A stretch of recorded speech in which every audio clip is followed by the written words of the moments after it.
اللہ کہتا ہے کہ ہم نے سمندر کے اندر بھی اور خشکی کے اوپر بھی ہم نے ان کو سوار کیا ہے. یعنی یہ ساری کی ساری چیزیں ہم نے بنی آدم کے لیے بنائی ہیں، کسی ایک قوم کے لیے نہیں. صرف مسلمان ہی ٹرین میں چل سکتا ہے؟ نہیں، غیر مسلم بھی چلے گا.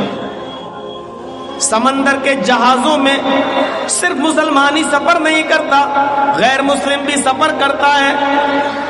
ہم نے یہ ساری کی ساری چیزیں انسانوں کے لیے بنائی ہیں، انسانوں کو ہم نے عزت دی ہے، اور ہم نے سمندر میں بھی، تری میں بھی اور خشکی میں بھی ہم نے ان کو سوار کیا ہے. کوئی بھید بھاؤ نہیں ہے کسی قدرتی چیز میں، کسی قدرتی چیز میں کوئی بھید بھاؤ نہیں ہے. اللہ نے سورج بنایا ہے، لیکن کوئی قوم یہ نہیں کہہ سکتی کہ سورج پر صرف میرا حق ہے. مسلمان یہ نہیں کہہ سکتے کہ ہمارے رب نے بنایا اس لیے سورج صرف ہمارا ہے.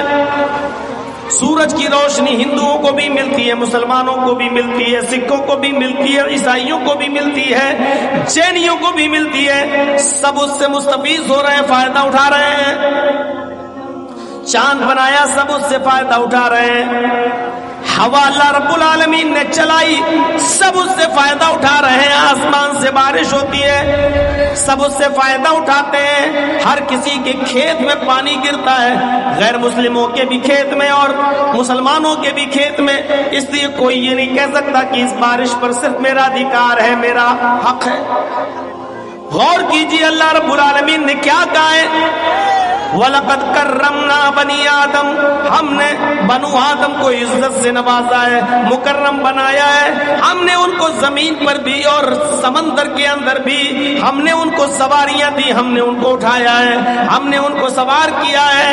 تیسرے ٹکڑے پر غور کیجئے، وَرَزَقْنَاهُمْ مِنَ الطَّيِّبَاتِ، ہم نے ان کو پاکیزہ روزی دی ہے.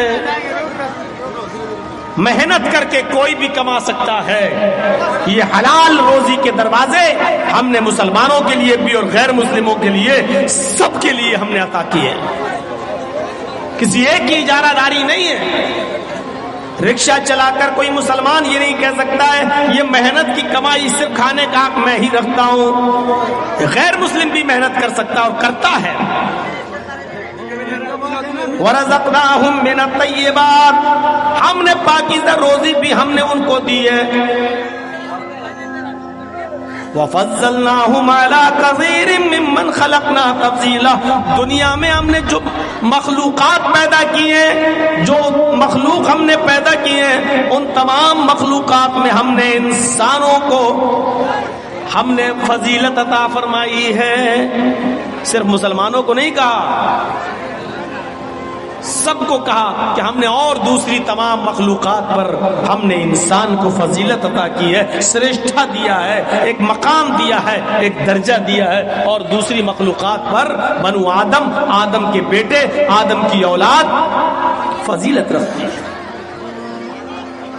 قرآن کی اس آیت نے انسانیت کا ایسا سبق دیا ہے ہمیں کہ ہم یہ کہہ ہی نہیں سکتے کہ یہ ساری چیزیں صرف مسلمانوں کے لیے ہیں. نہ آپ کسی سے چھین سکتے ہیں. غیر مسلم محنت کرتا ہے، اس کا مکان اچھا بن رہا ہے، آپ کو بھی حق ہے کہ آپ اس سے زیادہ محنت کر کے اس سے اچھا مکان بنائیے. وہ جتنا کماتا ہے آپ اس سے زیادہ کمائیے، یہ حق تو ہے آپ کو. لیکن کسی سے کوئی چیز چھیننے کا حق اور پاور نہیں ہے. عزت اللہ نے سب کو عطا فرمائی ہے. جس طرح ہمیں اپنی عزت پیاری ہے ان کو بھی اپنی عزت پیاری ہے. جس طرح ہمیں اپنا گھر مکان پیارا ہے ان کو بھی اپنا گھر مکان پیارا ہے.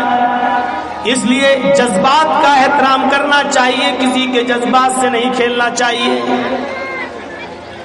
قرآن آپ پڑھیں گے تو آپ کو پتا چلے گا کہ قرآن ساری دنیا کی انسانیت کو ایک خاندان سے جوڑتا ہے، ایک خاندانی بتاتا ہے، آپس میں رشتہ جوڑتا ہے ہمارا.